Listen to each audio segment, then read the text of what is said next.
Tonight on CBC Vancouver News. A man pleads guilty to murdering his girlfriend 7 years after she vanished in BC. Stop, Trevor. While her dad grieves at the spot where she was found. Plus, a push for more public safety in BC. We have repeated violent offenders living in plain sight rather than in care or custody. Our window's been smashed twice. Dozens of business and community groups are banding together. And special effects magic in Burnaby. The museum is filled with monsters of all different types. There's cute monsters, there's scary monsters. We'll take you inside. This is CBC Vancouver News.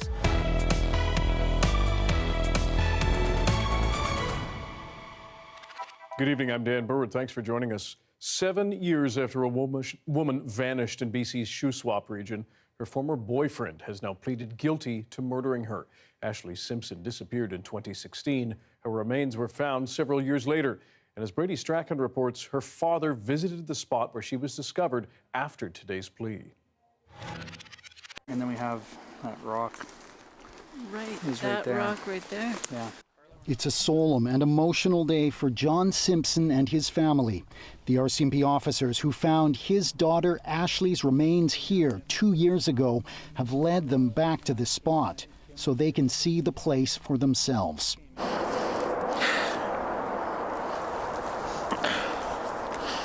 Ashley Simpson disappeared in 2016. The 32-year-old had been living with boyfriend Derek Favel near Salmon Arm. He reported her missing, saying she was planning on hitchhiking back to Ontario.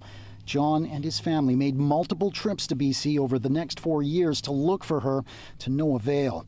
But the RCMP found her remains 2 years ago, and Favel was arrested. And then, today, at the onset of his second-degree murder trial, he pleaded guilty. It was wonderful to hear him pleading, you know.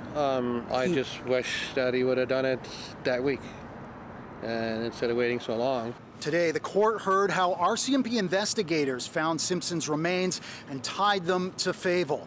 It was a Mr. Big operation where undercover officers befriended Favel, and he confessed to them to killing her. For Simpson's family, it was testimony that was hard to hear. The good part about that Mr. Big operation was he got caught. The bad part is I can't get some words out of my brain that was said, so that I live with for a while. You know. But without that Mr. Big? It wouldn't happen. Even with a guilty plea, there is still a long road ahead for the family as they wait for justice. Favel's sentencing hearing is set for next February. Meanwhile, they continue to remember Ashley, a daughter with a strong independent streak who they miss dearly. We call her a gypsy, and that's what she was. Yeah. She loved to explore, do new things, cooking, hiking, fishing. She was just that type of woman that everybody just wanted to be close to. Brady Strachan, CBC News, Salmon Arm. More than 30 BC retail and community groups have now formed a public safety coalition. It's called Save Our Streets, SOS for short. And as Karen Larson tells us, it's demanding all levels of government do more to address what they say is a growing public safety crisis in the province. From Nanaimo. We have repeated violent offenders living in plain sight rather than in care or custody. To Metro Vancouver. We know how serious this issue is. We can hear it in the voices of the people who call our tip line. To Nelson. I am a business owner for the past 20 years of a bar and a restaurant tucked in the heart of beautiful downtown, and is now the center of homelessness, crime, and addiction. Founding members of the Save Our Streets coalition, 33 in total, hope there is strength in numbers when it comes to delivering their distress call, claiming many neighborhoods have reached a tipping point that has left average citizens feeling unsafe in their own cities. The escalating violence, vandalism, theft on our streets in communities throughout British Columbia is at a crisis point. London Drugs lost $10 million to stolen merchandise last year, according to Malman. He says the company is now outfitting some store workers with stab vests in order to protect them from violent shoplifters. We're having to start to introduce this now, and sadly it's having to be either our loss prevention people. Never thought I would have to even contemplate that. This year, we've had an increase in break-ins. Lauren Clark co-owns a clothing boutique in Vancouver's downtown east side, where theft and vandalism means she only unlocks the door when a potential customer knocks. Our window's been smashed twice, and we had 3 break-ins through the windows where a lot of product was stolen. The SOS Coalition is calling on all levels of government to work together to address what they see as the roots of the problem: the addiction and mental health crisis, the opioid epidemic, the housing crisis, and chronic offenders. The province says its push for bail reform to keep repeat offenders in jail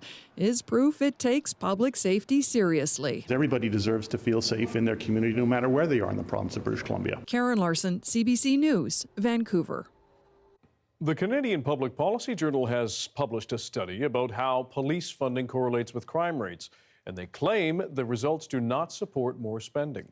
When we compared the two, we did not find an association or consistent association across the municipalities between their police spending and subsequent crime rates. Researchers looked at police service expenses between 2010 and 2021, focusing on 20 of Canada's largest municipalities. They say they found that in 2019, Vancouver spent the most, almost $500 per capita. A frightening few moments in South Surrey today. A small plane crashed in the middle of a popular park right in the middle of the afternoon. It happened around 2:30 at Blackie Spit Park near Crescent Beach.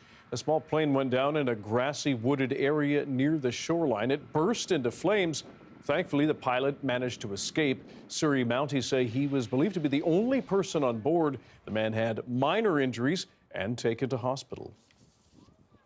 Early childhood educators in BC will get a wage hike starting next year, bumping it to about $28 an hour. We're doing this work because we want to build childcare as a strong core service that BC families can rely on now and well into the future. Along with the raises, ECEs with infant, toddler, or special needs certification can apply for further grants. The province says it plans to implement a new wage grid at select childcare centres later this fall. Premier David Eby, meanwhile, has announced his government will make Holocaust education mandatory for high school students. He says the move comes during a frightening time for the Jewish community, setting a rise in anti-Semitic incidents in BC amid the ongoing Israel-Hamas war. The provincial government will broaden the required grade 10 social studies curriculum to ensure that students will learn about the Holocaust when learning about discriminatory policies and injustices around the world.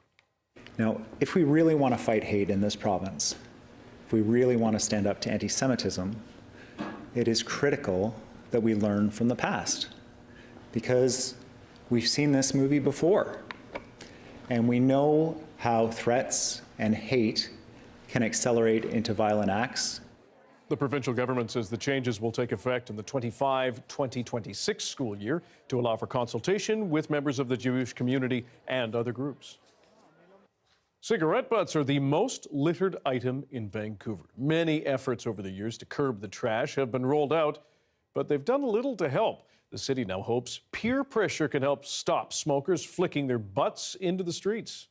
The city can do so much in terms of education, and so we and the education and the outreach can reach so many people. I think it's more about if you have a friend or family that smokes, it's more about talking to them about it, encouraging them to use a pocket ashtray, do not litter, changing that type of behavior.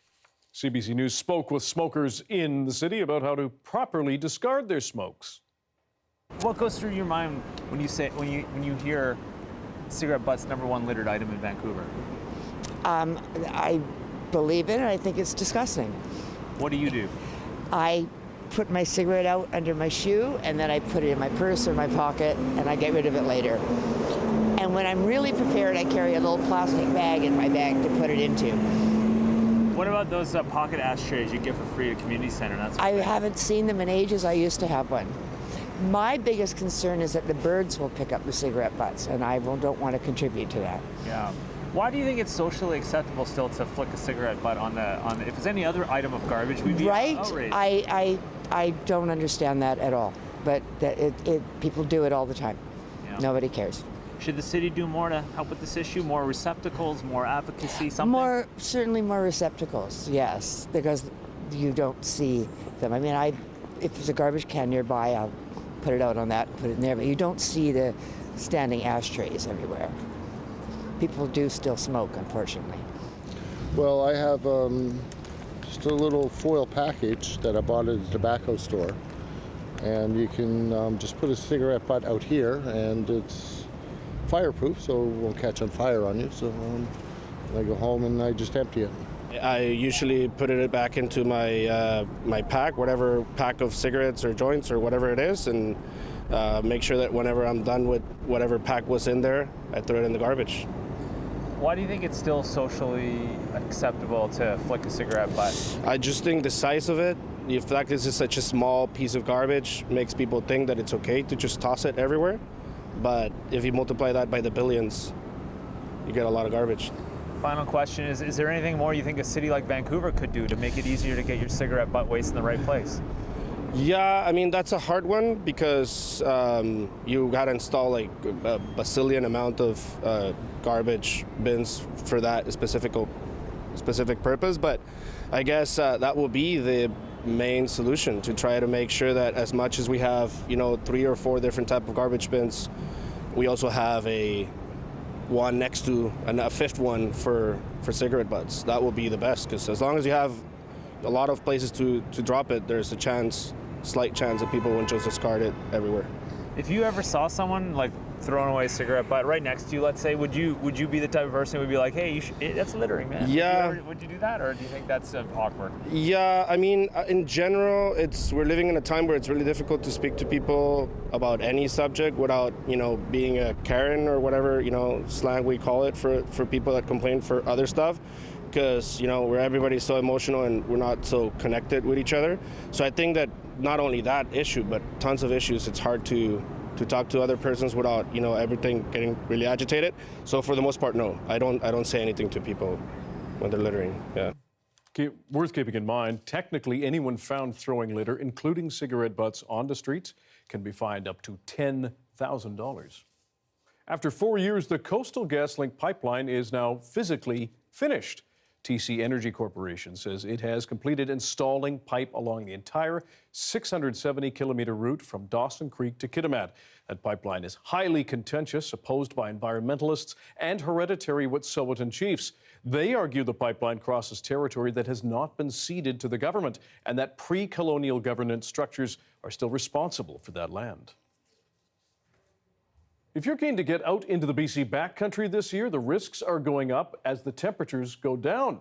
As Yasmin Gandam explains, North Shore Rescue has already received about a half dozen calls from stranded hikers who are unprepared for the winter-like conditions. So we have winter conditions out there and people need to be prepared for that. Requests for rescue spiking as winter conditions make the trails much riskier. North Shore Rescue says going out in the trails requires proper gear and planning. Always bring extra layers, especially now, because if you get injured, you're going to be sitting waiting for rescue for quite some time potentially, so you need to be able to keep yourself warm. Dank says he is expecting more calls from runners with the risk of slipping and falling in the icy conditions as people are surprised by the low temperatures and snow already on the ground. We've certainly had some winter calls that have come in for people that have gone ultralight. They've been caught off guard that there's snow in the backcountry. They've spent a night out and they have been very dehydrated and very hypothermic in the morning. And we've in fact gone in to assist them out. Danks recommends to ensure friends or family know where you're going so that if you do not return, they know where to look. Hikers at Mount From in North Vancouver say it is risky out there. Well, there's the conditions can change quite a bit, and the terrain is a little slippery, but it's still gorgeous out there. And I think as long as you're wearing the right equipment and whatnot, you could still enjoy the conditions. This outdoor education expert says don't go out unless you are prepared. Oh yeah, it's definitely risky right now. Like I prefer to wait until there's at least a meter of snow up there. I find when there's just a little bit of snow, now you're just mixing in kind of snow and ice on roots and rocks, and it's a lot more dangerous, I think, at this time of the year than it is sometimes a little bit later on. But hikers are still out enjoying the sunshine. We're training for when the snow. So we do like striding. Yeah. We do a lot of pretending. The snow is expected to increase in the coming weeks, with temperatures feeling like or below zero. Yasmin Gantam, CBC News, North Vancouver. Just in time for Halloween, we have an inside look at the creepy special effects made for Hollywood. Masters FX, a Burnaby-based company, is throwing open its doors for a Masters of SFX exhibit, a kind of museum of their past work. And just a warning, this story has some images that may be a bit intense for some people.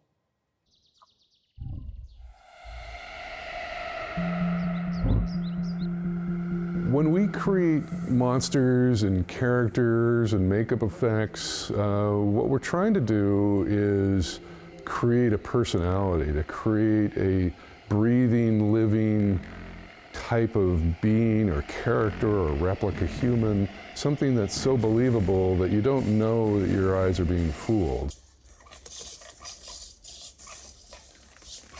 We recently moved to a new facility in Burnaby, and it gave us the opportunity with a large showroom to really showcase this work. And because there's been a large strike in the industry, I wanted to keep our team continuing work. So we switched gears and moved into this museum prep over the summer. We're very proud of the work we do, and that's why we're so excited to show it off to people. The museum is filled with monsters of all different types. There's cute monsters, there's scary monsters, there's a few gory elements that sort of fit into the Halloween season. There's nothing terribly gratuitous. We certainly invite kids in if they can come with an adult. On actual Halloween on the 31st, kids under 13 and under are welcome in for free.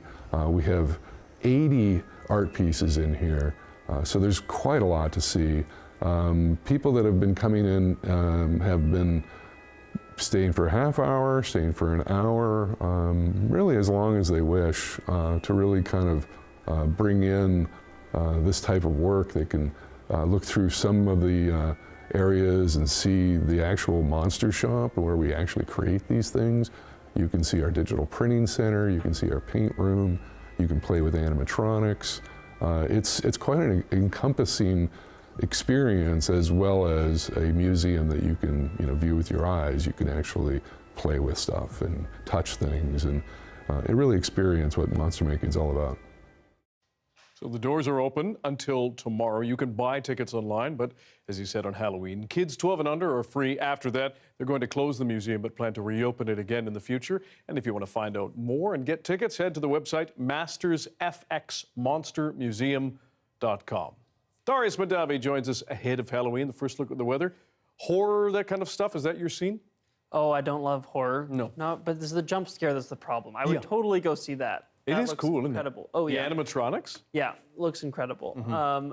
But speaking of Halloween, let's talk Halloween. I'm going to give you a bit of a sneak preview, but you'll have to stick around until later in the show to see the full Halloween forecast. So there we saw a little bit of snow streaming into the northeast. As we look ahead to the next 24 hours, you see a bit coming into the northwest. That'll continue if we look another 24 hours past that. So now we're into Wednesday, but it's not until later Wednesday that we start to see some moisture stream into the south coast. So that should make its way to Vancouver potentially on Wednesday. Some parts of the lower mainland likely to see some late showers, but it's really Thursday and beyond that we really see that precipitation come in. But dry tomorrow night for trick-or-treating is the big headline there.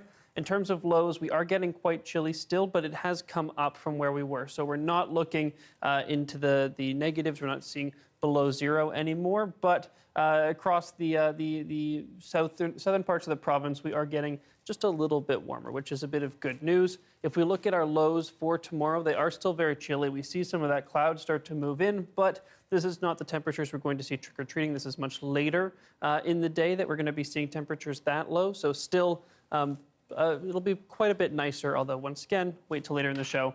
The big thing is, the sunset is now before the show starts, which is really the sad part here. Nature got us again. It's okay. Thanks, Darius. Thanks, Dan. With more parts of the province seeing temperatures hitting well below freezing at night, there is a push to get more people living outdoors indoors. Joining us now is Carmen Rempel, the Executive Director of Kelowna's Gospel Mission. Carmen, thanks for being here. Earlier this month, Homelessness Advocate or Services Association of BC reported a 32% rise in Metro Vancouver homelessness over 3 years.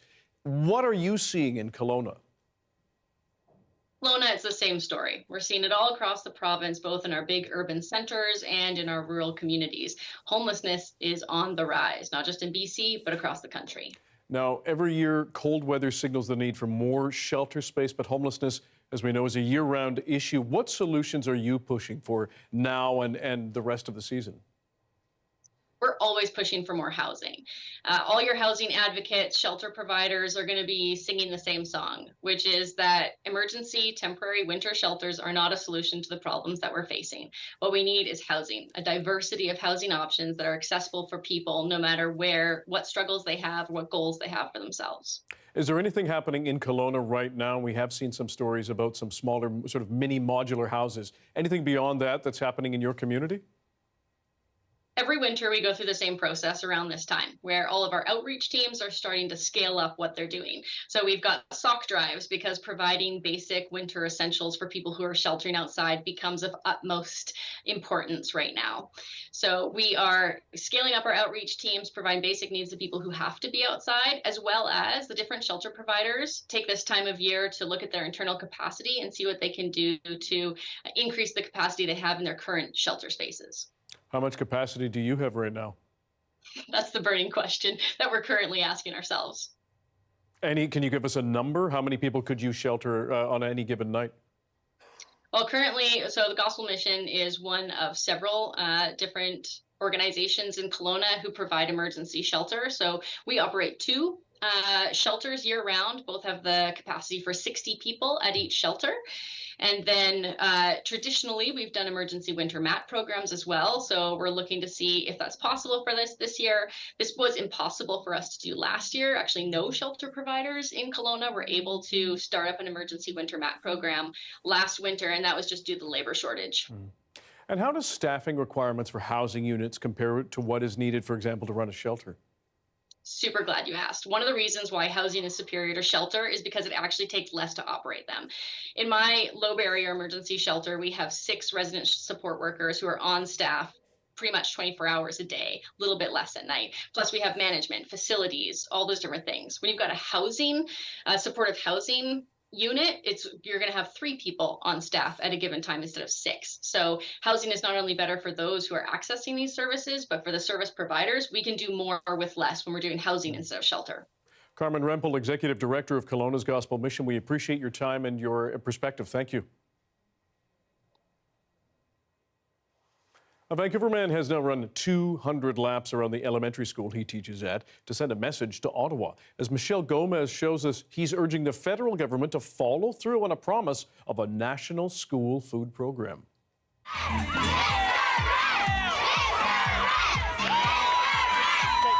This teacher ran 200 laps around Lord Roberts Elementary School on Friday. He's calling on the federal government to fulfill an election promise to implement a Canada-wide school food program.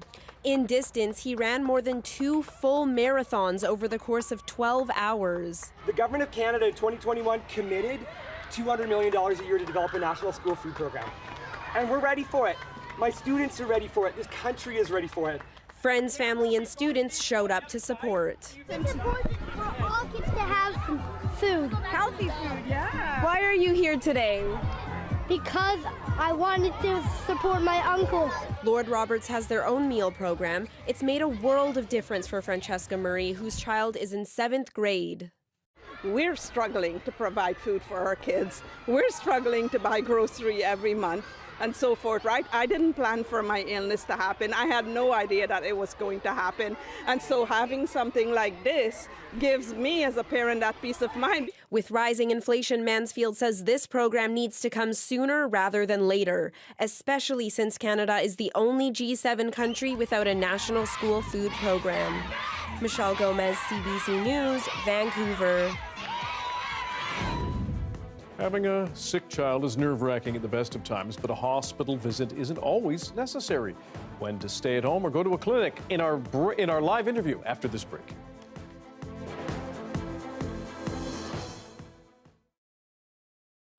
Hello to everyone watching our commercial-free live stream. Thanks for being here. Concerns about a proposed biofuel plant near White Rock prompted dozens of people to rally yesterday. Some are worried about potential harms to air quality. As Janella Hamilton tells us, they're also demanding full consultation with neighbors before the facility gets its final approval.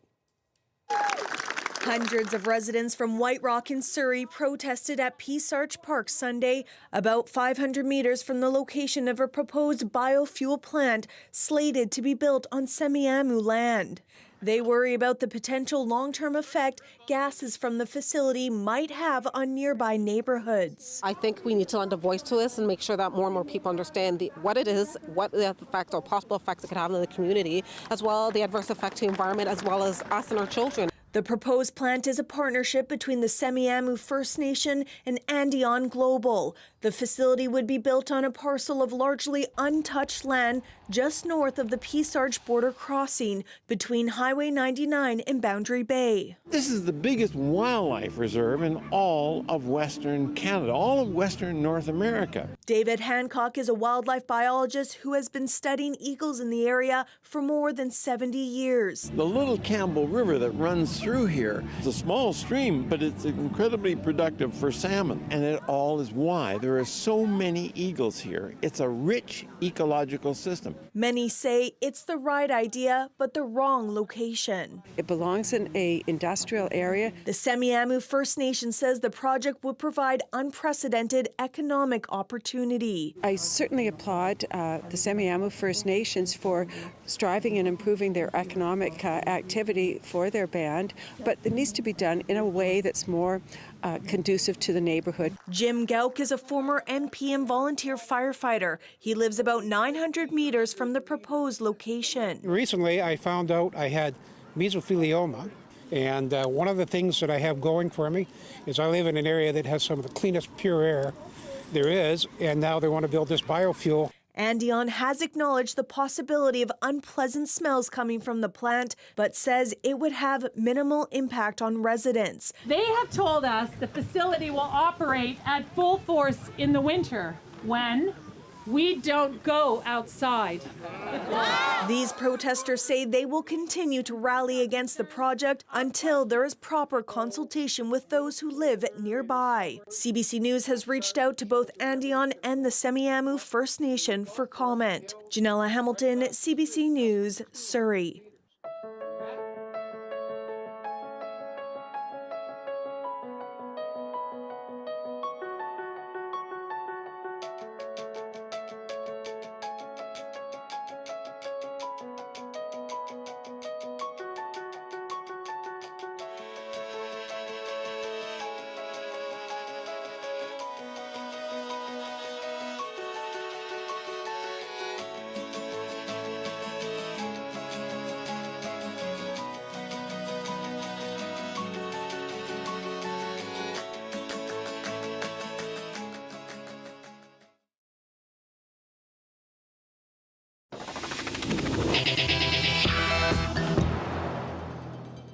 Last year, BC Children's Hospital's emergency department provided care to more than 13,000 children and youth between October and December. But the hospital says over a third of those patients did actually not need emergency care.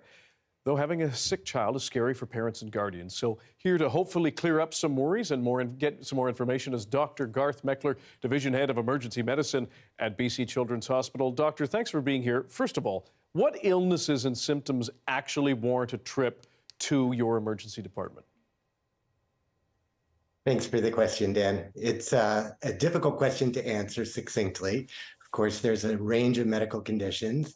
And I would say, first and foremost, that we are big believers in parental intuition. You know your children better than anyone. So trusting your gut is important. And if your gut says that your child is having a life-threatening emergency, call 911 or come to the emergency and we'll be there for you. That said, there are a range of common symptoms, particularly this time of year, that don't necessarily need an emergency room if you have the opportunity to get help elsewhere. So common things that we're seeing are, of course, respiratory infections. And while cough and congestion make children and families miserable, those are things that are not typically life-threatening, whereas children who are struggling to breathe, or if you have a verbal child who can't complete a sentence before catching their breath, those are the kinds of things that are best served in an emergency department. Now, if a child doesn't meet that emergency bar or has symptoms similar to what you would say is less urgent, what advice do you give to parents and guardians? Sure. Well, there are fortunately quite a few resources that are available to help people think through alternatives and even home care. So the BC Children's Hospital has a great website for our emergency department, and there's some helpful signs and symptoms that can help you distinguish what might be an emergency visit from a family doctor's visit or an urgent care visit.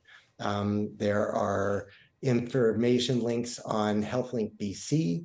Parents can always call 811 and speak to somebody to get some expert guidance, both with where and when to seek care. So those are a couple of options. Mm-hmm. And as we head into cold and flu season, we are also, this pandemic is not over. COVID is still with us, and in some cases, we're seeing those cases rise. Without asking you to make any predictions or factual predictions, in fact, what are you expecting for this respiratory season this year, given we still have COVID and we're heading into flu season? Thanks. Yeah, your caveat is important. Our ability to predict was thrown out the window with the COVID pandemic. That said, we have a lot of smart people who have been reviewing data from the Southern Hemisphere because, of course, their winter is our summer. And so we can usually look to the Southern Hemisphere to get a sense of what's coming.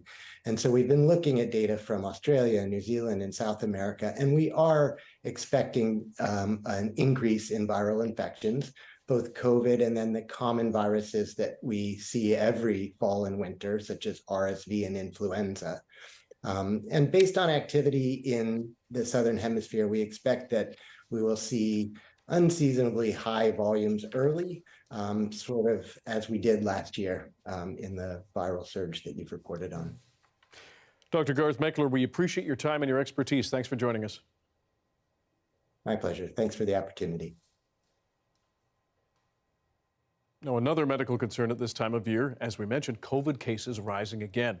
While most Canadians have already caught the virus, new data warns that seniors who haven't face a greater risk of severe illness and hospitalization. Here's Lauren Pelly on how they can protect themselves.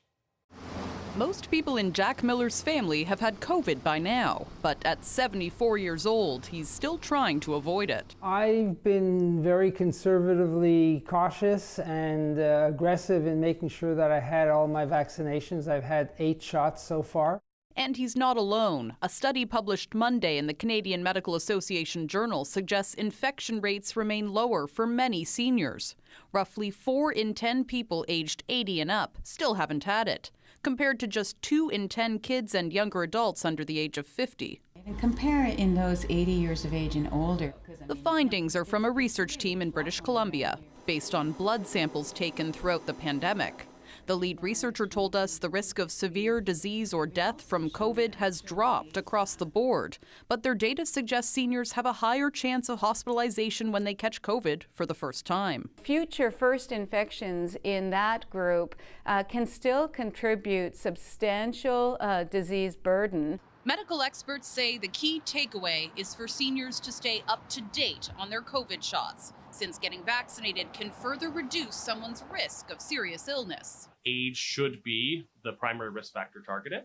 This geriatrician is advising his patients to get an updated COVID shot, but he also tells them not to panic. And we know that the risks and the accumulating risks of social isolation and loneliness are also harmful, also carry risks of death.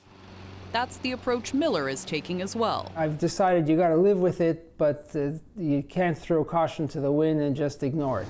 So he's living his life with a few extra precautions. Lauren Pelly, CBC News, Toronto. Airstrikes ramp up in Gaza, and as the UN releases details on those displaced, Israel's leader says it is still time for war. The latest after this.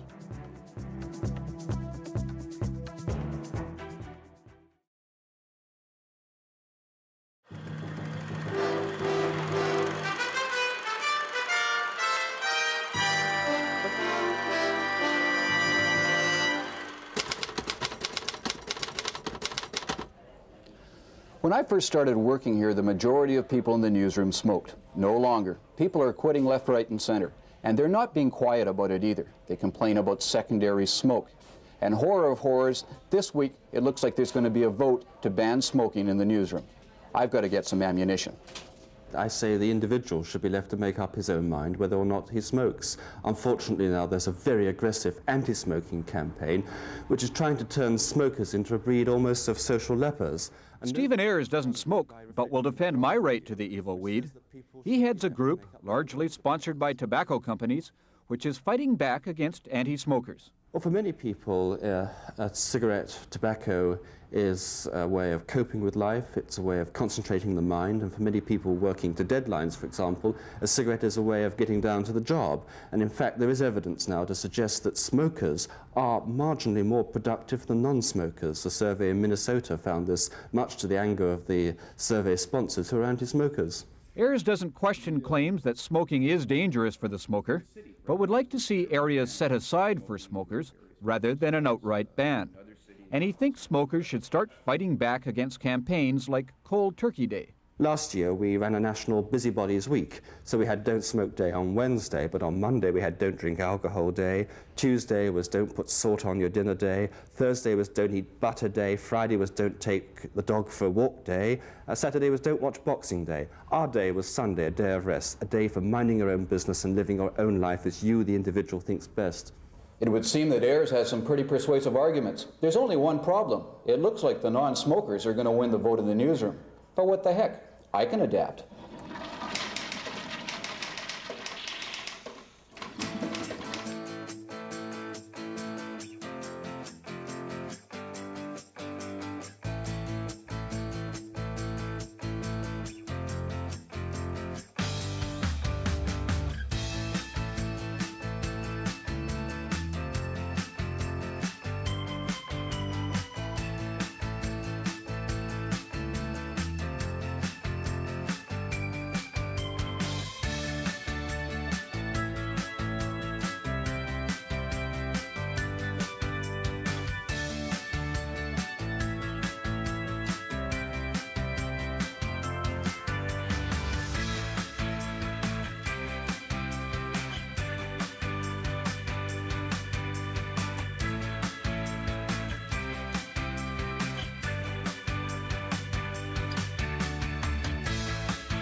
The Israeli military has now expanded its ground offensive and ramped up airstrikes in Gaza. The UN says the relentless bombardment has displaced nearly 1.5 million Palestinians. Israel's leader says this is a time for war as his government seeks to rescue hostages still being held by Hamas. Susan Ormiston has more from Jerusalem. One hostage, a soldier, has been freed, but a new video showing 3 other hostages is putting pressure on the Israeli government to get all the hostages home. In the video posted by Hamas, 3 Israeli women beg for their release, blaming Israel's prime minister for not protecting them, one yelling at him to free them now. It's not known when that video was made and under what pressures. We're all happy to see them alive and looking good. Not wounded. I guess it's quite obvious that they've been told what to say. That's what it looks like. It looks like rehearsed. Benjamin Netanyahu, visiting an elite police unit today, called it cruel psychological propaganda by Hamas and ISIS. But the Prime Minister had other news, confirming that a soldier was rescued in ground operations inside Gaza on Sunday. Netanyahu spoke to the world tonight, rallying Israel's allies. Calls for a ceasefire are calls for Israel to surrender to Hamas, to surrender to terrorism, to surrender to barbarism. That will not happen. This is a time for a war for our common future. The Prime Minister and his government have defended the ground operations inside Gaza, saying the harder Hamas is hit, the more they will negotiate a deal to release the hostages. The ground action actually creates the possibility, not the certainty, but the possibility of getting our hostages out, because Hamas will not do it unless they're under pressure. But families and friends are worried sick that the more intensive the fight, the more risk to their loved ones. Time is running out, but it's not too late to save life. The Israeli military is hardening its offensive and expanding its attacks, with more troops and tanks moving towards Gaza City on 2 sides. After a weekend of the heaviest bombing yet, people are struggling to find bread, and fresh water is severely rationed. Bombardment near a packed hospital is threatening medical care in Gaza City. Israel's defense minister said tonight that the country is fighting in 2 arenas, in Gaza and on its northern border with Lebanon, again warning its enemies that should they strike or attempt to widen this war, Israel will strike back. Susan Ormiston, CBC News, Jerusalem. Russian authorities have detained dozens of people in the southern region of Dagestan. It comes a day after an angry mob carrying anti-Semitic banners stormed an airport where a plane from Tel Aviv had landed. As Briar Stewart reports, Moscow was trying to blame the West, but some say authorities were simply caught off guard by the unrest. As hundreds stormed the Makhachkala airport in the Russian region of Dagestan, they shouted Allahu Akbar, God is greatest. Some waved Palestinian flags while others yelled, where are they? The mob violently burst onto the tarmac after a flight arrived from Tel Aviv, prompting airline staff to order those passengers disembarking from another plane back on board. It took hours for police to regain control. Local officials said 20 were injured in the clashes. Religious leaders in Dagestan have called for calm, while the Kremlin blames those outside of Russia for the chaos. President Vladimir Putin convened a special meeting. The events in Makhachkala last night were instigated, among other things, through social networks, not least from Ukraine, by the hands of agents of Western Special Services. What happened at the airport was the latest anti-Israeli incident to take place in the predominantly Muslim regions of Russia's northern Caucasus. Over the weekend, a crowd gathered at a hotel because they thought Israeli refugees were inside. In another region, a fire broke out at a Jewish cultural center that was under construction. The authorities have been caught pretty unprepared. This Russia expert says it's extraordinary that the authorities weren't able to crack down on the crowd earlier, which is why she believes the Kremlin will try to compensate now. So prosecutions, trials, jail sentences are to be expected. So they want to show that they are really quite serious about punishing.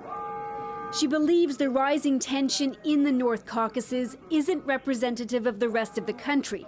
But in Moscow, the Jewish community is deeply concerned. That's scary. I have no idea what I should do, says this teacher. It's very embarrassing and painful, says another. The U.S. has condemned the anti-Semitic events in Dagestan, and Israel has issued its highest threat travel warning to the area. It's also called on Russia to protect its citizens and all Jews. Security has been stepped up at the Makhachkala airport. It has reopened, but for now, flights from Israel are being diverted to other Russian cities. Briar Stewart, CBC News, London. Trick or trash? The cleanup on the coast that had seawall walkers turning heads. Stick around for this.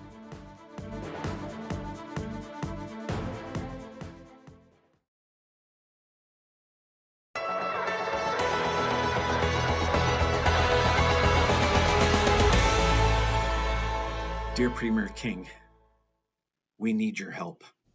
A year ago, private long-term care homes in PEI and unions representing some of their workers launched a joint PR campaign with the goal of pressuring the province to increase funding so private care homes could offer wages matching those in government-run manors. Within months, the province came through with millions in extra annual funding, but to get it, private homes had to agree to share audited financial statements with the government to show where the money was spent. Some still won't do that. We get the calls from employees who were saying, I understand the government is giving more money to the nursing homes, but I haven't gotten my raise yet. I can't get my raise, this kind of thing. We've got a number of private nursing homes that still won't show their financial statements, correct?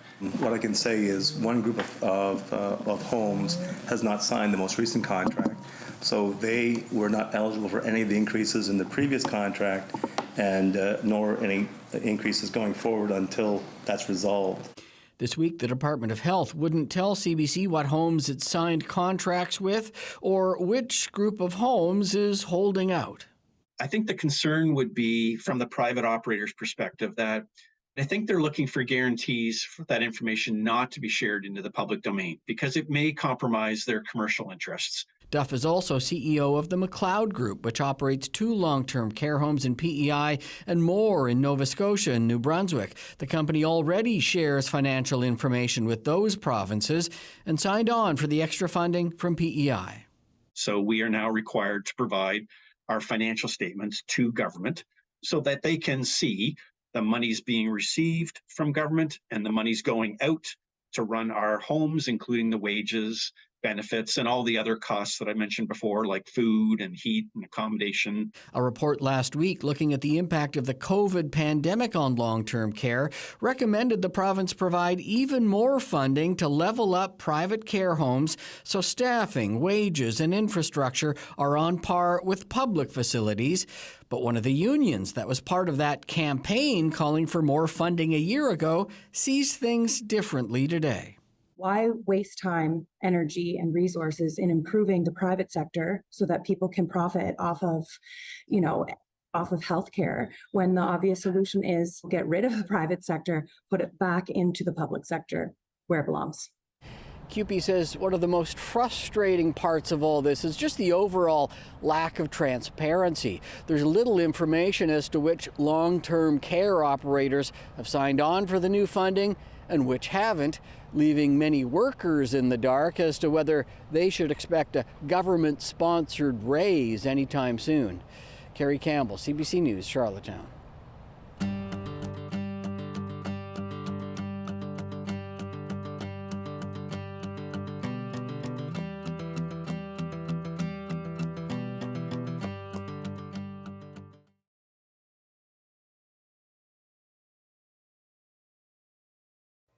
If you were walking along the seawall over the weekend enjoying the sun and the breeze, you may have done a double take in some spots. Dozens of costumed young people descended on Vancouver's shoreline for a Halloween-themed cleanup. As Janella Hamilton explains, Trick or Trash aims to empower youth to leave a positive footprint on a worsening climate crisis. And you're going to talk with your groups about ways that we can be more sustainable around Halloween. From candy to decorations, many are in the Halloween spirit. And while it can be a ghoulishly good time, it can also have a scary impact on the environment. We've been finding lots of styrofoam today, little plastic pieces, cigarette butts, and it just makes me feel so sad. 17-year-old Caitlin Calderwood spends a lot of time on the water boating with her family and says she's shocked by the amount of garbage that drifts in on False Creek. We found a big pile of tiny styrofoam pieces. And over 200 pieces. Yeah, over 200 pieces we picked up. We know it doesn't decompose. We know the fish and the sea life may eat it. And we know it ends up in their stomachs. Dressed in costume with tongs in hand, Calderwood joined roughly 60 others to pick up trash. It's part of Ocean Wise's Youth to Sea program, connecting young people with hands-on ways to learn about sustainability. As a youth and my future, I want to see the environment clean and healthy and thriving, and I think it's important to be responsible of our impact. Organizers say the 10-month program also serves as an outlet for young people feeling anxious about climate concerns. I think what the youth find is that they're finding family and community that shows them that they are one person who wants to make a difference, but there's hundreds of like-minded individuals that are out here wanting to do the same, so it can make them feel a lot less alone. I feel it. I don't know about you guys, but knowing my friends and I joke about what's the whole point of doing this test if the world's gonna burn? Oh, I saw a hanger. They say it shouldn't be just a seasonal thing either. I know it's Halloween, trick-or-treating and stuff, but just being aware. And it's really not a hard thing to do, so I feel just making sure you're putting your garbage away, being aware of the stuff you're buying. Doing your own costumes, reusing, and getting rid of any candy wrappers you see. A small act that can help make a big difference, they say, in the long run. Janella Hamilton, CBC News, Vancouver. Darius Madavi is here with the full forecast, and you have some important information because people who are probably younger than us, dressed up, are going to be heading out tomorrow at a certain time to collect some of that candy and throw away the wrappers responsibly. Yes. What are they going to get? Nothing but good news, actually. We've warmed up. We're still looking dry. It's looking pretty good for trick-or-treating. Dan, as you know, I had to ask you exactly what time people go out trick-or-treating. It's been so long since Scientists. Yeah. Yes, that's me.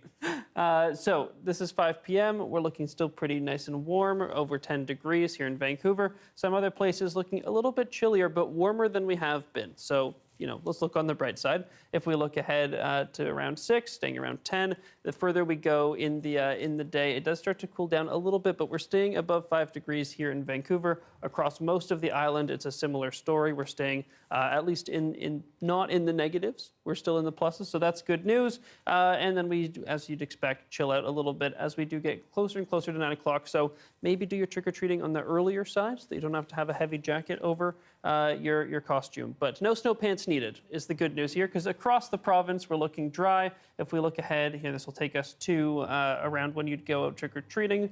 You can see some cloud actually clearing up here in Vancouver. We're looking cloudy across the province, but not really any precipitation to speak of.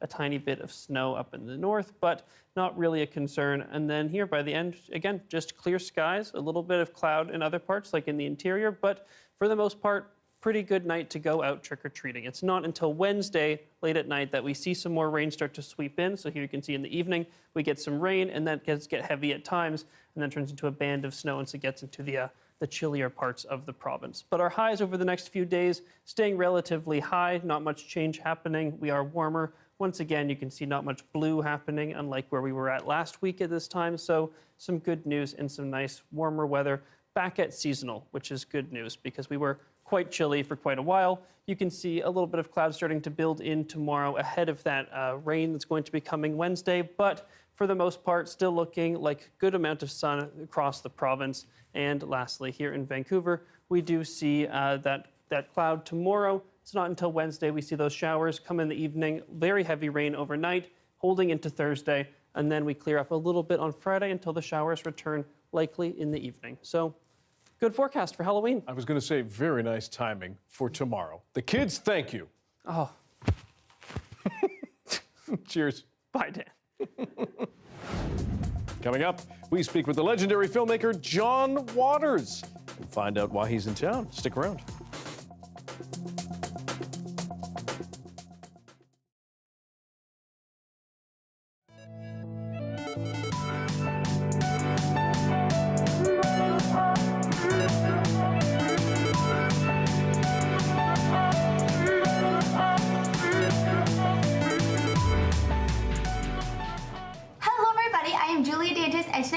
you 3 really easy classic Halloween makeup costumes, all based off of this makeup look right here. So if you guys want to get some Halloween inspiration, then please keep on watching. So for this look, I want to pale out my face. So I'm going in with a lighter foundation, and then of course I'm going to be applying a little bit of concealer underneath my eyes and on the top of my forehead. So for this look, the contour is really, really important, and that is what's going to make this look really come to life. So I'm mixing a cool tone contour shade with a little bit of a gray shade, and when I'm hollowing out my cheeks, I'm kind of bringing that downwards, and then I'm just hollowing out all of my prominent features. I'm going back into that gray shade from my Pure Cosmetics palette, and I'm using that to do my eyebrows so that everything is really cool tone. Moving on to the eyes in the same palette, I'm going to be picking up a light brown color, and I'm just going to dust that right in my crease as a base, and then I'm going to go back into that gray shade with a little bit of Fix Plus and put that really pigmented on my eyelid, and then of course I'm going to smoke out my bottom lash line as well. I'm also going to bring this underneath my eyes to make them look super sunken in and hollowed out. To finish off my eyes, I'm going to be applying a little bit of black eyeliner, and I just went ahead and popped on my lashes. Moving on to the lips, I want them to look super muted, so I'm just applying a little bit of concealer on them, and then at the very center of my lips, I'm applying a little bit of that gray eyeshadow to make them look super spooky. So my first look is, you guessed it, a mummy. So I have pre-soaked my cotton bandage in a little bit of tea overnight, and this is going to give it that decaying, distressed look that I want. And I'm just wrapping it around my head and neck.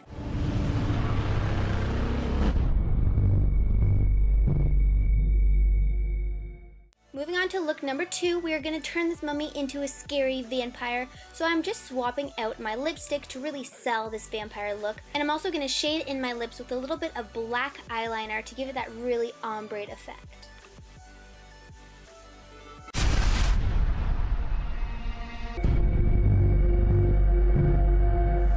For my third and final look, we're going to be doing something a bit more on the spooky and grungy side. So I'm going to be turning myself now into a ghost. I have teased my hair up so it's super, super big, and I'm spraying some white hairspray into my hair to really sell this ghost look. This look is definitely a little bit more fun and theatrical, and last but not least, I'm applying some fake cobwebs to my shoulders and neck area.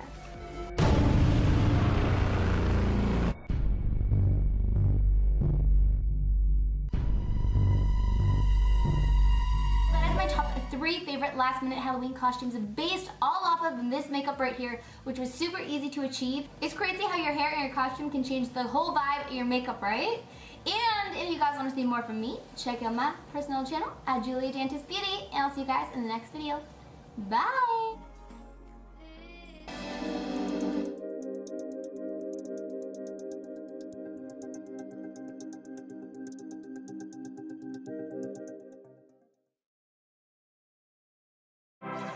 Hi, I'm Amy Bell, and here's what's in your CBC Vancouver inbox. With the changes to how Canada is able to access journalism online and on social media, we want to assure you that when you're looking for CBC News, you'll always be able to find us. Wherever you are in BC, local news, breaking stories, and the latest from around the world is at your fingertips any time of the day with the free CBC News app and online at cbcnews.ca. For news you can trust, download the CBC News app and stay connected wherever you are. Famed filmmaker John Waters stopped by CBC Vancouver today. He spoke with our Gloria Makarenko about all things filmmaking, his connection to the city, and his new one-man spoken word show, Devil's Advocate, which he's performing tonight at the Rio Theatre. Gloria started with a question perfectly timed for Halloween. As a filmmaker, then, how challenging is it to shock audiences today? I never just try to shock them. That's easy. It's harder to make them shock and laugh and get them to change their opinion about something because you have their attention. That's what shock value really means. You use it as a tool to disarm people so they will listen to you. You never make your enemy feel stupid. You make them feel smart. Well, and let's talk about Devil's Advocate, the show that you've got at the Rio. It's sold out. What is that experience like for the audience? Well, I don't know. You have to ask them because I'm up on stage doing a 70-minute monologue What that I is your somehow memorize. It's about everything. It's about politics, sex. It's the questions I have for the younger generation. It's about the new sexual revolution. It's about what you can get away with today. What is humor? What's off limits? What isn't?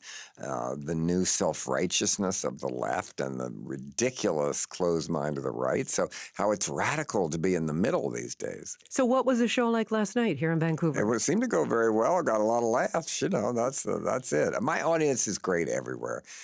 They're minorities that don't even fit in their own minorities. They have a sense of humor about themselves. They dress well, and they laugh a lot. And they're very mixed. I'm not a separatist in any way. They're every kind of sexuality, every age, everything. That's the thing. It's so the only thing I want is get the next young people. That's when you know you're really doing well, if you can get the next generation. Now, I understand there's a little bit of a family connection to this part of the world. Well, my mom grew up in Canada, in Victoria, and she loved it. She always flew the American flag.